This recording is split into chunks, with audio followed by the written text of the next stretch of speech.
Salvete omnes. Here we have Capitulum Sextum, the sixth chapter of the book, about Roman roads. Via Latina means Roman road, the Latin way, Latin road. And it's a specific Rome that's between the city of Rome and between the town of Tusculum, near where Julius lives with his family. His friend Cornelius lives in Tusculum, in the town itself, and Julius lives just outside of the town, so near Tusculum. That villa that I lived in was in Tusculum. It's a modern day Frascati. So I lived in Tusculum for a summer. Ecce Italia. And you can see on this map all the Roman roads. You have, the Via Appia right here that goes from Brundisium all the way, to Rome, is what we call the Regina Viarum, the queen of the roads. That's what the Romans called it. And you can see that the Via Appia goes all the way from Rome. You look at the city of Rome, and you look at the more southern road, Via Appia goes down to Capua and then continues on to Brundisium. So if you wanted to get actually from Rome to Greece, you would actually go on the Via Appia all the way down to Brundisium, modern day Brindisi, and then actually sail across the Adriatic Sea, which Mare Superum is the Adriatic Sea. Just below the little boot of Italy, right here, right here, kind of this area, is what we call the Ionian Sea. And we actually go to one of the Ionian islands in Greece on the Greece trip. So we go to Zakynthos, or Zante, it's also called, which means hyacinth in Greece. It's the flower of the Ionian Islands. It's beautiful there. You can see on the map, if you look at where Roma is, just south of Roma, is Tusculum. And you can see that that's kind of along the Via Latina, the Latin road. In between the Via Latina and the Via Appia are kind of like, we call them hills. They're, very small mountains. I wouldn't quite call them mountains. They don't look even like the White Mountains or, something so big as the Alps or the Andes, but they are hills. They are significant hills. So no road through the hills. It's at the base of the hill. They're at the base of the hills.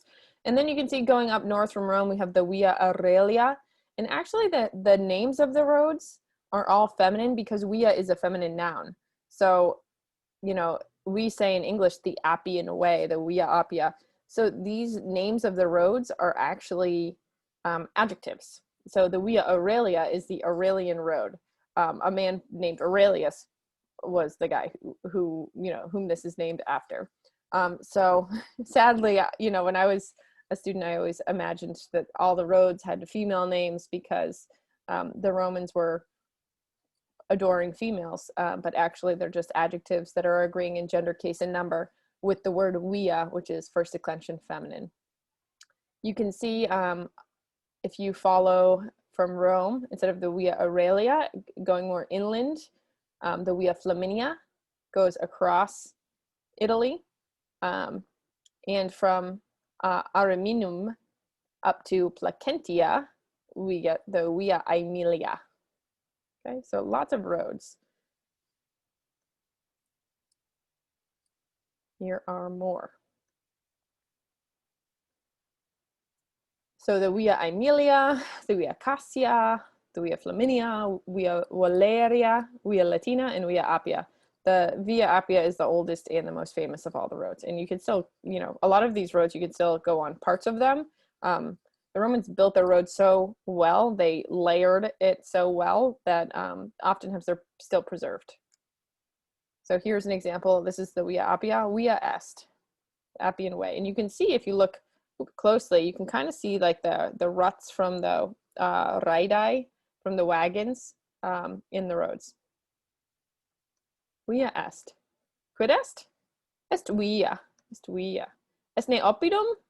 Minime non est oppidum. Oppidum significa town. Est via. Via Romana est. It's a Roman road. Quid est? Est via Romana. Est ne via Graeca? Minime, it's not a Greek road. Est via Romana. Est via Appia. In Italia sunt multae viae. Multae. Contrarius est paucae. There are many, not few, many. via Flaminia, via Cassia, via Latina, et ceterae. Hike, hic, hike, hoc. Hike is the feminine demonstrative pronoun. This one, hike, as opposed to illa, which is like that one over there. Hike is this one right here that I'm showing you. Hike est via Appia. Via Appia est inter Romam et Brundisium. So inter means between. So hic est Romam et hic est Brundisium et via Latina est inter eas. Oops. Ecce via Appia inter Romam et Brundisium. I think we know where Roma is. So inter Romam et Brundisium. Brundisium is a second declension neuter noun. So this Brundisium here is, inter Romam et Brundisium up at the top. Romam is accusative and Brundisium is also accusative because they are the objects of the preposition inter, between. So ecce via Appia inter Romam et Brundisium. Ecce Roma, you can see up in the, the north part of the map, Roma, Tusculum, right next to me, et duae viae. We have two. We have the Via Latina and the Via Appia. And you can see the Tiber River, Tiberis Fluvius, up there too. The Capena Gate, the Porta Capena. Ecce duae viae, Via Latina et Via Appia. Via Latina est inter Romam et inter Tusculum. Inter Romam et Tusculum. Villa Julii est in Via Latina. So you can see that his villa, oops, right here, is not quite in Tusculum, the town that's shaded in kind of a pinky red color, but it is along the Via Latina. Prope Tusculum, near Tusculum. Villa Julii est prope Tusculum. Prope significa close to, near to. It's not touching, but prope, close to. Villa Julii est in Via Latina, ablative place where? Prope Tusculum. Villa Julii non est in oppido Tusculo, sed prope oppidum Tusculum. Non in oppido Tusculo, sed prope est. Ubi est Villa Julii? Villa Julii est in Via Latina, prope Tusculum. Villa Julii non est prope Romam. It's not near Rome. It really is. It's about 12, 13 miles. Non prope sed procul, where am I going? Procul a Roma. So prope means close to, and it takes the accusative.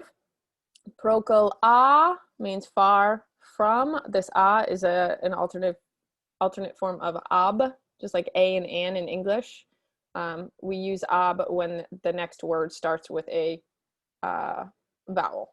So like we would say ab Italia, but we could say procula Roma. Procula, far from Roma, ablativus. Okay. Prope Romam, contrarius est procula Roma. Prope versus procula.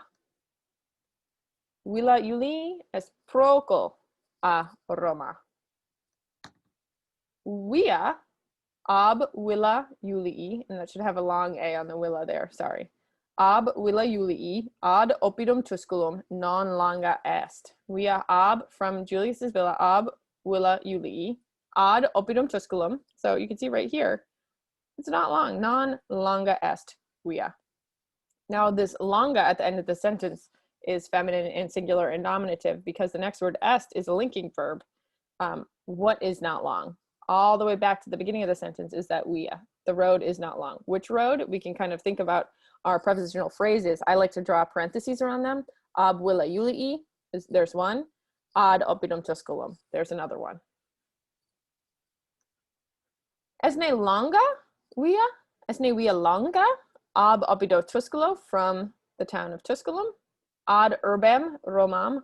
So Tusculum is a town, oppidum, but Rome is a city, urbs. So esne longa via, minime, non est longa.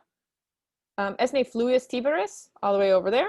near Rome. Esne fluis Tiberis, prope Romam, is it close to Rome? Ita est prope Romam Tiberis. Hoc, hic haec hoc, this is our neuter pronoun. Hoc, this, est oppidum.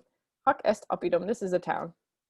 Oppidum portam et murum habet. If you see a mural, it's a painting that's drawn or painted on a murus, on a wall.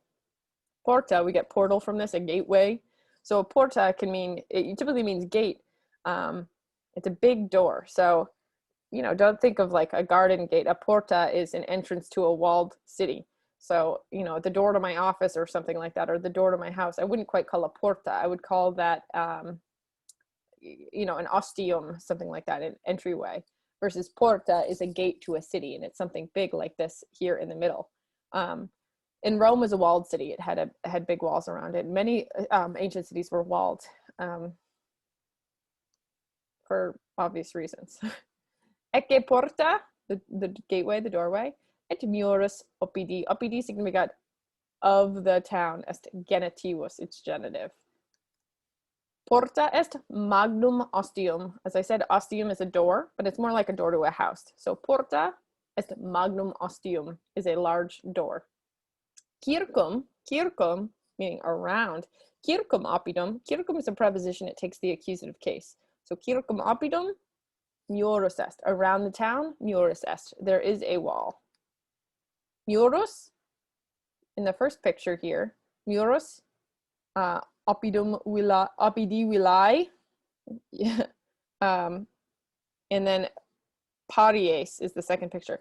So in the first picture, the murus is not, you know, talking about the ostium is the door of a house, and murus is the wall of a town. Oh, sorry, porta is the, let me go back to my previous slide. So porta is the door to a city wall, and ostium is the door to, say, a house. In the same way, murus is a wall that's around a city. A wall that's in your house is not murus, and you don't need to know this word yet, but that word is paries. So a wall that's like around a villa, you know, the villa that I lived in had big walls around it. We were locked in, but I did find a hole in the wall in the forest, so we were able to escape. But that's a murus. This second picture is a paries, a wall of your house. Okay, so a murus can refer to a wall around a town or just around a villa. Porta ignoro ablativus, place where, est. Circum Romam. Remember, circum is a preposition. It means around. We get circle. Around Rome, quoque murus est. Quoque murus est. And there are different walls around Rome from different time periods. As the city grew, there would be more walls built, and these ones are all still extant. You can still go to Rome and see these walls. And you can see in the middle picture, there's a gate in the middle of that, along with some fortifications that I'm not sure what year those fortifications are. They don't look so ancient. Ecce murus Romanus, a Roman wall. Est murus antiquus. Est murus antiquus. It's an ancient wall. Antiquus contrarius est novus. Novus et antiquus. New versus ancient or old. Est murus antiquus, circum Romam, around Rome. Murus antiquus est, sed etiam, sed quoque, sed etiam nunc murus circum Romam adest. Whoa, that's a long sentence. So est murus antiquus, yeah, it's an ancient wall. Said, but etiam nunc, even now, murus, the wall, circum Romam adest. Adest is present versus abest is absent. Okay, so this murus, this wall, adest nunc iam quoque circum Romam. It's still also around, around Rome. Haec linea rubra, this red line, est murus circum Romam. So this shows where those walls were around Rome. And you can see, if you look in the picture, just I can't point all the way, but you can kind of see the racetrack of the Circus Maximus toward the bottom, like middle bottom. You can see Palatinus. Maybe you can see right in almost the middle of the place, right next to me, right here. There's the Colosseum in the Palatine Hill, the Circus Maximus. So this is downtown Rome. If you look over here, this is actually the Tiber River that flows. I'm not mirroring. So Campus Martius, the Field of Mars over here. The Vatican, you can see, I'll move myself over here. I'm right next to the Vatican now, right here, Vaticanus. There's where Vatican City is. So yeah, this is what Rome looks like. I'm next to the Aventine Hill now. But you know, the heart of downtown Rome was right where, sorry, trying to do this right about here. Technology. Okay, so you know, there are still parts of Rome are on this map that are outside modern Rome are on this map that are outside of where the linea rubra, the red line, is. But anyway, that's, you know, the heart of downtown Rome. Haec est porta in Euro Romano. So this is what, you know, one of these gates looks like, and it's actually open to cars. You can drive through this porta. They haven't removed all of the walls. There are some that have been removed, whether they were removed in antiquity or in the Middle Ages or something like that, or if they were removed in more modern times. Typically, I think they leave them for, you know, historic purposes. And you know, there will be like a McDonald's, and then this ancient city wall is like comprising one of the, you know, part of the wall sometimes, which is pretty cool. Ubi est porta? Porta est in Mioro Romano, in Mioro Antiquo. In Mioro Circum Romam, in Mioro Circum, in the wall around Rome. Sunt multae portae. There's not just one gate, they would have multae portae. Quote, portae sunt in Mioro Romano? Duodecim. I believe there were 12. And you can kind of see on this map, right next to me, Porta Ostiensis. So this is the one that would lead you down to Ostia. Via Ostiensis, you can see right here, the Ostian road. So that would take you down to Rome's seaport. The Portus Latinas, Portus Appia. I'm looking for more bigger gates, but you can see them all around. Here's the Porta Flaminia, and over here the Porta Salaria, Porta Tiburtina. So there were 12 gates around Rome. Duodecim. Haec est magna porta Romae, and you can see actually in this picture the traffic going through the porta. Haec est magna, non est parva, sed magna porta Romae. Romae significat in Rome, est locativus. Est porta ubi intrat et exit via Appia. Est porta ubi intrat et exit via Appia. You could also re-say the sentence as est porta ubi via Appia intrat et exit. So this is the gate ubi, where via Appia, the Appian Way, Appian Street, intrat, enters, exit, and it goes out. So enters and exits, meaning what? Enters and exits the city. Haec est lectico. Lectos is the word for like a couch or a bed. So lectica is a method of transportation. It's a bed on sticks that somebody carries. Okay, so haec est lectica. Ecce Julius noster, our Julius, in lectica sua. Since we have sua, this reflexive, sua, remember the S goes back to the subject, it belongs to the subject. So Julius is in Julius's lectica. And you can translate lectica as lectica if you want. Litter, L-I-T-T-E-R, is another translation, and it actually comes from the theory is that this comes from the fact that like a litter of kittens or trash is in litter. These all come from the same origins. What is litter? It's, you know, bunches of things that you're no longer using, like paper or old fabric or something that's all bunched up. So you can consider that trash, or, you know, a litter of kittens or puppies or something like that. You're not using like good blankets or towels when they're, you know, little and being born, when you're whelping an animal. But instead you're using old, like, you know, papers that you can throw away, or rags or something like that. So I looked this up before, and this being called a litter in English has to do with the fact that you're using, like, kind of, you know, it's a type of bedding. So a litter of kittens or puppies has to do, it's named after the type of bedding. And same with this litter, it has to do with bedding. So there would be soft pillows in it. And this would be something called a sella, like a chair.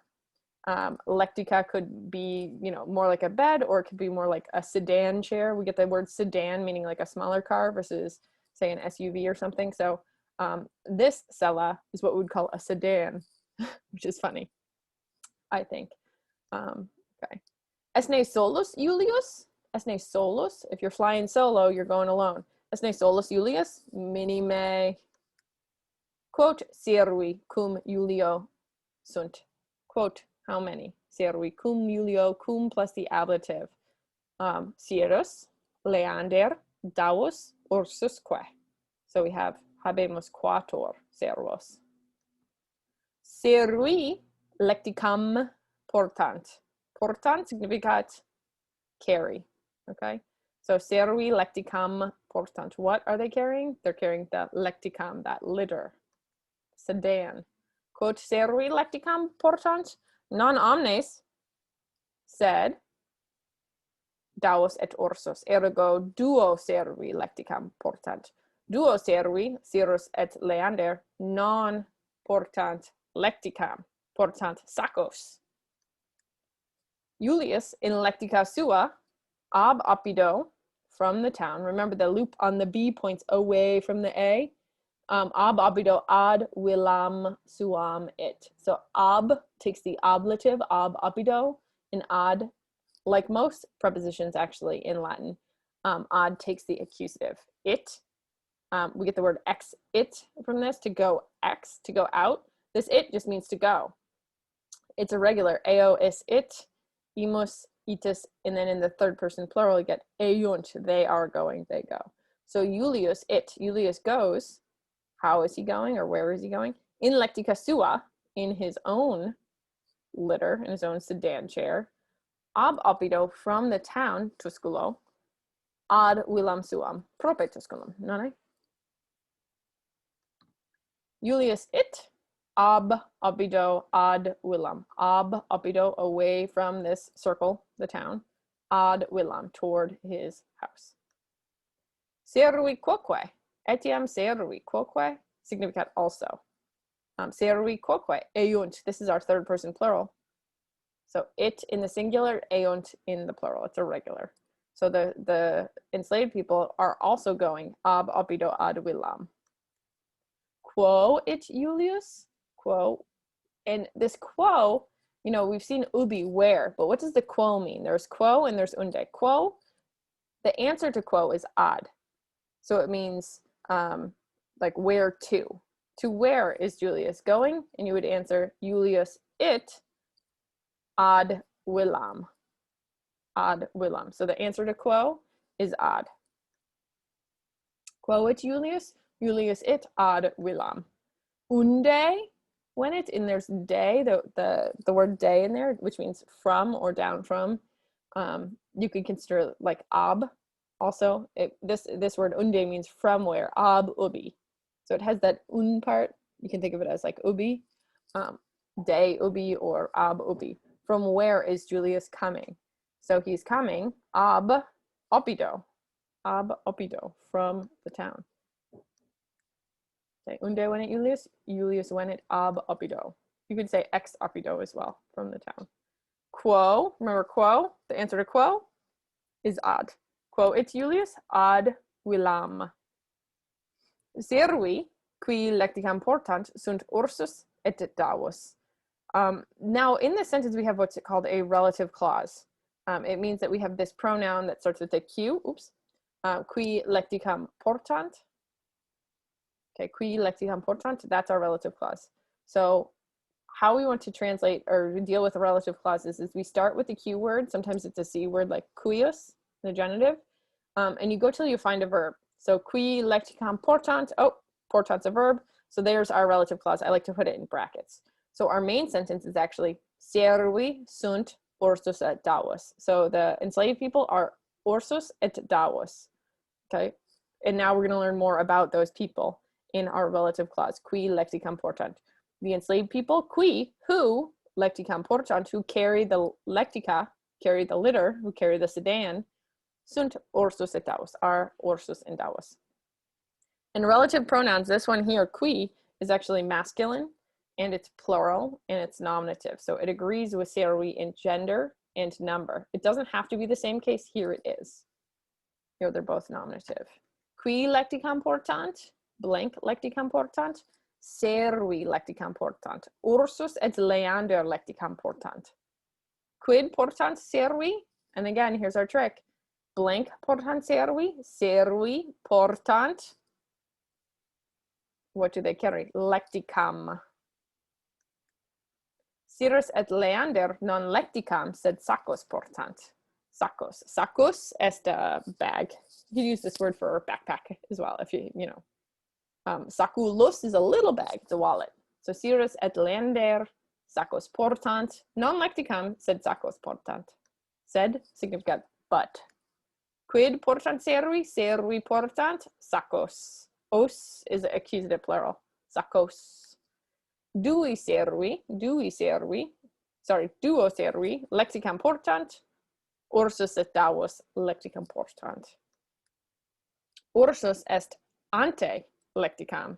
Ante means before, in front of. Okay. Davos est post lecticam. Post lecticam. If you have a post game chat, it means it's after or behind when they get, behind the game. Versus ante. Antebellum society refers to the period of history in the United States before the American Civil War. Antenatal appointments are before you have a baby and you go in for checkups to make sure the baby's growing okay and everything before it's born. So ante means before, post, after. Note that the O in post is short, so it's not post, it's post. So anyway, even I slip up and say post sometime. That's how it's pronounced in English. So davos est post lecticam. Ubi sunt Cyrus et leander? Ubi sunt Cyrus et leander? Cyrus et leander, would we say post, like davos, behind, or ante, like ursus, ahead of? Are they post lecticam, like davos? Ita, post lecticam sunt ursus et, sunt Cyrus et leander post. Cyrus leander der et davos et ursus ambulant. They walk, ambulant, third person plural. Julius, however, Julius non ambulat, servi eum portant, servi Julium portant. So Julius isn't walking, his enslaved people carry eum, him, we would say. So the eum is a pronoun, him, that just replaces Julium. Ambulat ne Julius, minime non ambulat. So in our story, we have people in different places. The little circle A is Roma, B, Tusculum. And if we want to, Lydia, who's amica Medi, Medus's girlfriend, Romae est, is in Rome. Romae, that looks genitive, that's our locative. Instead of saying in Roma with cities, towns, domus, and rus, a preposition we never use. So Romae means in Rome. So Lydia is in Rome. She's the A. B, who's the B? What's the B? Tusculi est, in Tusculum. Again, it's Tusculum, but it looks genitive, Tusculi. So that's our locative case, saying in Tusculum, in the town Tusculum. So A is in Rome, B is in Tusculum. C, we use the ablative. Remember, cities, towns, domus, and rus, a preposition we never use. So instead of saying ab or ex Roma, we just say Roma, from Rome. Tusculum, again, cities, towns, domus, rus, preposition you never use. So instead of saying ad Tusculum and using the accusative place to which, we can just say Tusculum in the accusative. It is going. So if you look at the C in the arrow, C means you're going ab urbe, from the city, ad oppidum, to the town. Or you could just say Roma Tusculum, from Rome to Tusculum. D, you're going Romam, to Rome, Tusculo, from Tusculum. Okay. Aemilia Tusculi, in oppido Tusculo. So if you say the word oppidum itself, you can put Tusculo in the ablative. So you could say in oppido Tusculo, or you could just say Tusculi to mean like in Tusculum. So Aemilia mater liberorum et uxor Julii, uxor significat wife. Uxor Julii, Aemilia is the mom in the story, and she's Julius's wife. Tusculi est, she's in Tusculum. Tusculi. Cornelius Roma Tusculum it. Where is Cornelius going from, and where is he going to? He is leaving Rome, Roma, he's going from Rome, Roma, ablative, separation, and he's going Tusculum, ad Tusculum. We don't say ad because cities, towns, domus, and rus, a preposition you never use really, USE, but it's funny to say use. Rus, by the way, means countryside. So domus is house, rus is the countryside. So if you're in the country, you say rori. Meros Romam Tusculo it. So Cornelius, he's going one way. He's going from Rome to Tusculum.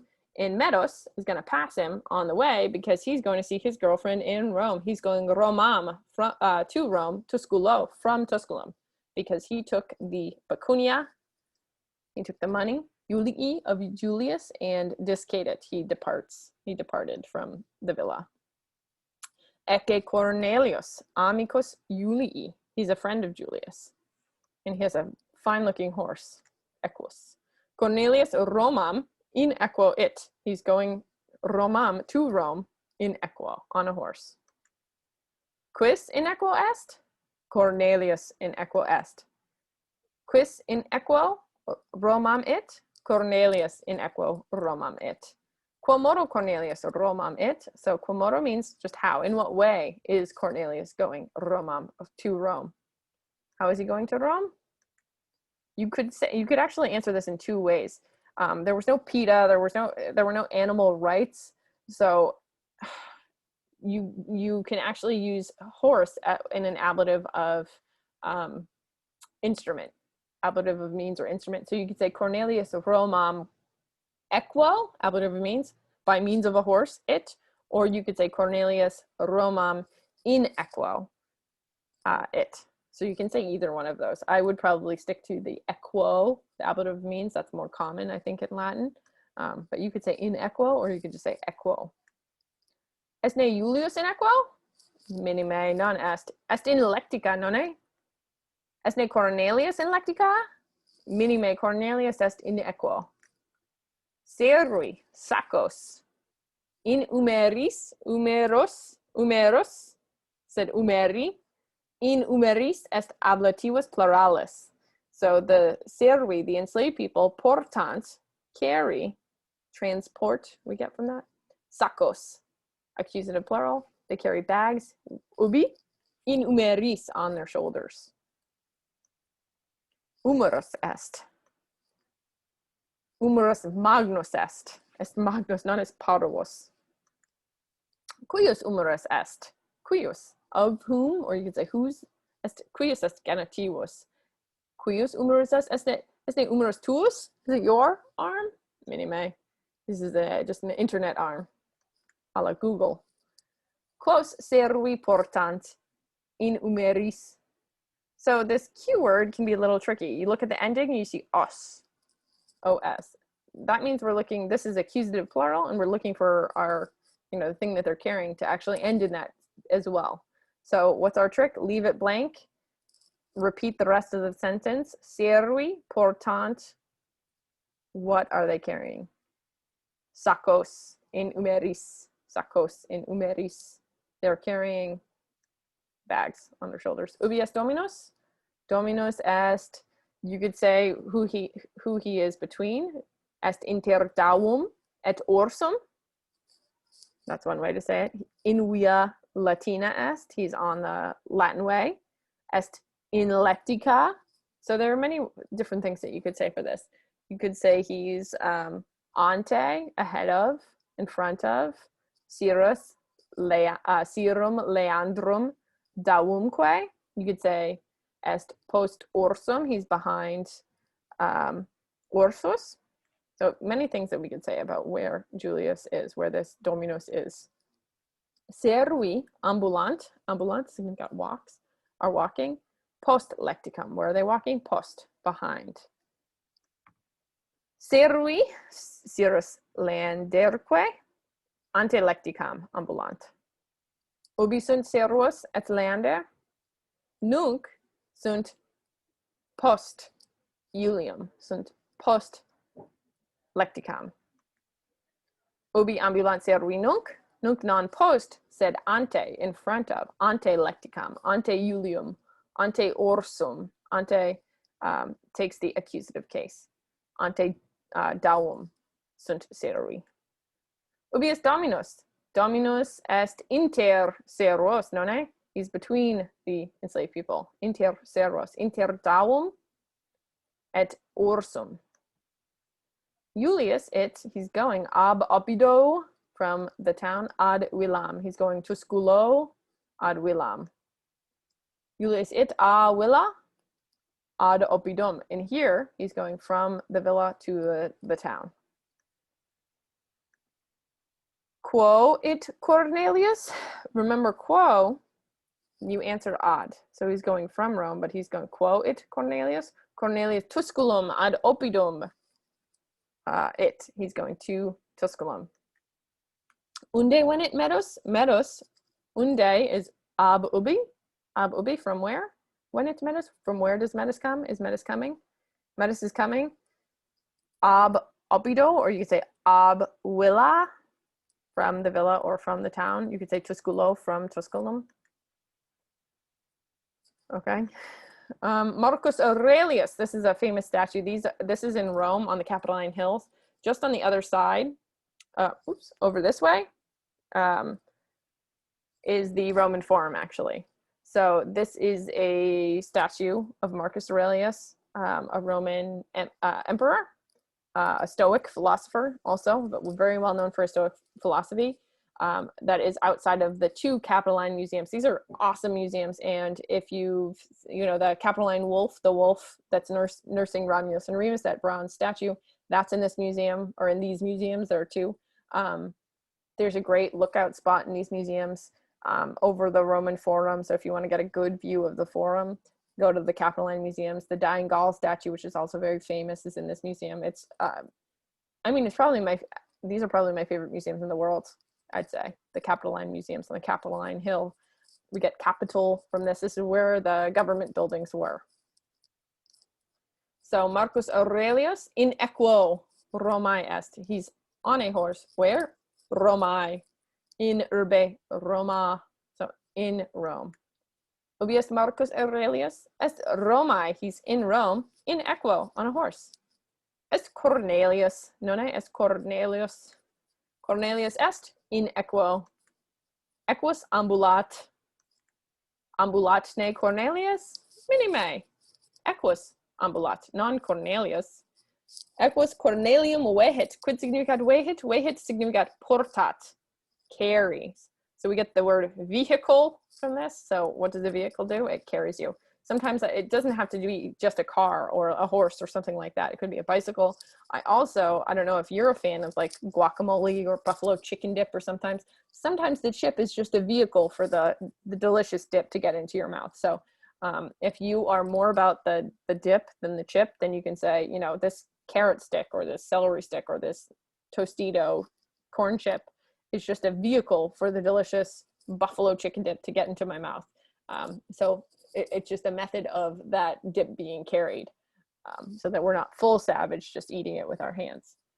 Just kidding about that. Minime, equus Cornelium vehit. So the horse is carrying Cornelius, and you can use porto. Now here we have a passive form of the verb. Cornelius equo vehitor. Cornelius is carried by means of the horse. He's carried by the horse. Vehitor. So instead of vehit, vehitor. And this means that the action happens to the subject. So Cornelius is the subject. Cornelius is carried equo by the horse, versus the horse, subject, carries vehit Cornelium, the accusative direct object. So the subject, Cornelius, receives the action of this passive verb that ends in tor instead of just a T. Cornelius equo vehitor is the passive form. Equus Cornelium vehit. They mean the same thing. A horse, the first one, Cornelius is carried by a horse. The second one, the horse carries Cornelius. Now, active and passive, these are two of my favorite words. I have a lot of favorite words, but the first verb, vehitor, is a passive verb, and it means that the action happens to the subject. So the subject receives that action instead of our normal direct object. So Cornelius is carried by the horse. Cornelius, the subject. This word passive comes from the Latin word patior, pati, passusum, which means to suffer, to endure, to bear. And so if you're passionate about something, it can be suffering. If you've heard of like the Passion of the Christ, it refers to the suffering of Jesus Christ before he died on the cross. So that's what we mean by passion. So passive verbs suffer the action of the verbs. The subjects of passives suffer the action. So Cornelius, I wouldn't say he's suffering by riding this horse, but he's experiencing, he's enduring that action of being carried. Versus active verbs come from the Latin verb ago, agere, egi, actum, which means to do in Latin. So the subject does the action of an active verb. So in the second sentence, equus Cornelium vehit, equus, the subject, is doing the action of the active verb. Servi Julium portant. Servi portant Julium. Servi vehunt Julium. They're carrying Julius. Or you could say Julius a servis portator and use a passive verb. So servi, subject, portant, verb, active, and we have a direct object, Julium. The enslaved people carry Julius. But here, Julius is carried by the enslaved people. Servis. And this is actually called an ablative of agent. Remember, with active verbs, ago, agere, egi, actum, an agent, ago, agere, egi, actum, ago, agent, comes from that same verb. So the agent is the doer of a passive verb. Okay, so who's doing the action here? Who's doing the portating? These servi. So Julius a servis portator. Julius is carried, or you could say is being carried by the enslaved peoples. So that a servis is our ablative of personal agent, we call it. We need 3 P's. We need a passive verb like portator. We need a person, servis, our people. And we need a preposition, a, ab, that's a preposition. So we need 3 P's for it to be called ablative of personal agent. Servi dominum lectica vehunt. So this one's a little bit complicated. Servi, nominative plural, the enslaved people. Dominum, there's our accusative singular, that's going to be our direct object. Lectica, this is our ablative of means. Vehunt is our active verb. So the enslaved people, vehunt, carry, dominum, the enslaver, lectica, by means of a lectica. So how are they carrying him? Lectica, using a lectica, you could almost say. Dominus lectica a servis vehitor. So now instead of vehit, we have our passive verb. So remember, our subject suffers the action of a passive verb. So dominus vehitor, the enslaver is carried. Who is doing the action? Our ablative of personal agent. We need our 3 P's. We have our passive verb vehitor. We have our person, servis, and we have our preposition a.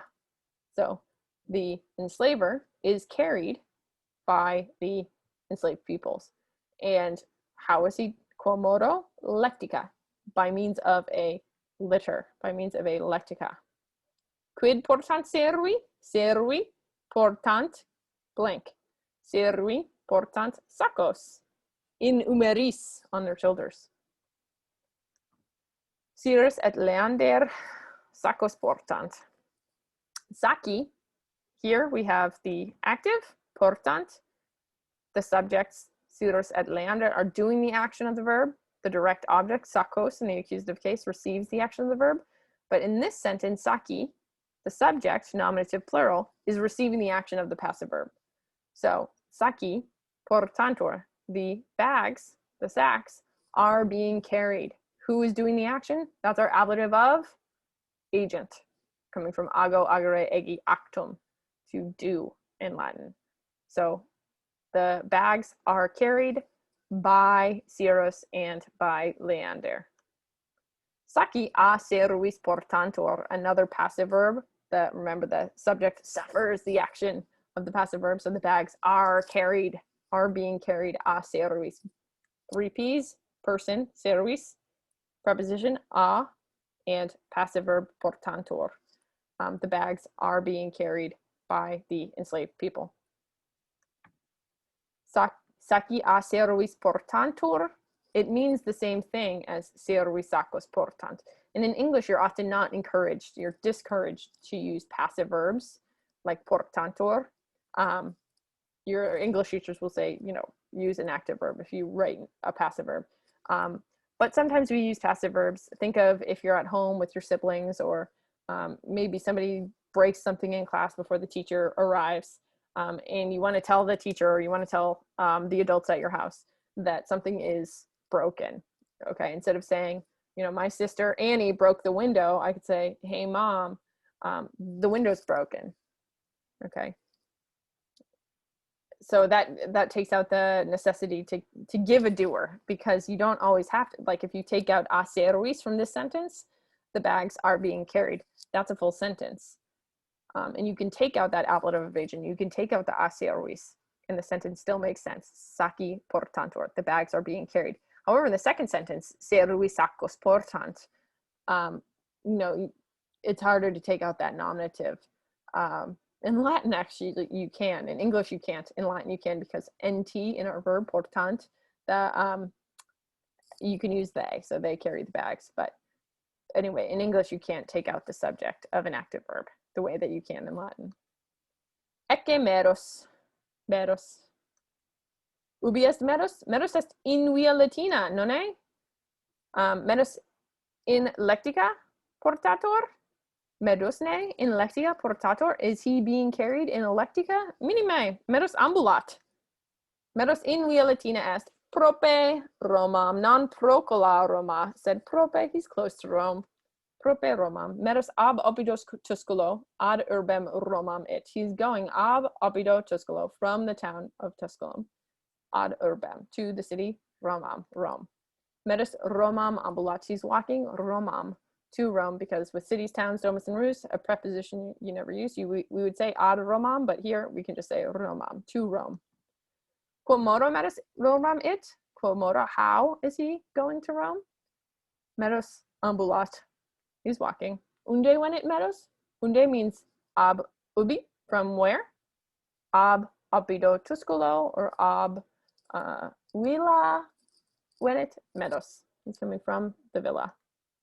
Quo, remember when we have quo, the answer is ad. Quo it medos. So instead of, he's going ad urbem, to the city, but with cities like Rome, you don't use the preposition ad. So normally we'd answer quo with ad, but here we can just say medos Romam it. He's going to Rome. Romam it. Cur medos Romam it. Why is he going to Rome? Cur medos Romam it. Quia, cur, quia, medos habet amicam nomine Lydiam, quae Romae habitat. Medos habet amicam Lydiam. Lydia Romae in urbe Roma habitat. So he has a girlfriend who lives in Rome. That's why he's going to the city. All right. Gratias tibi. Valete. Let me know if you have questions. Remember to use the drop-in extra help hours if you need them. Valete.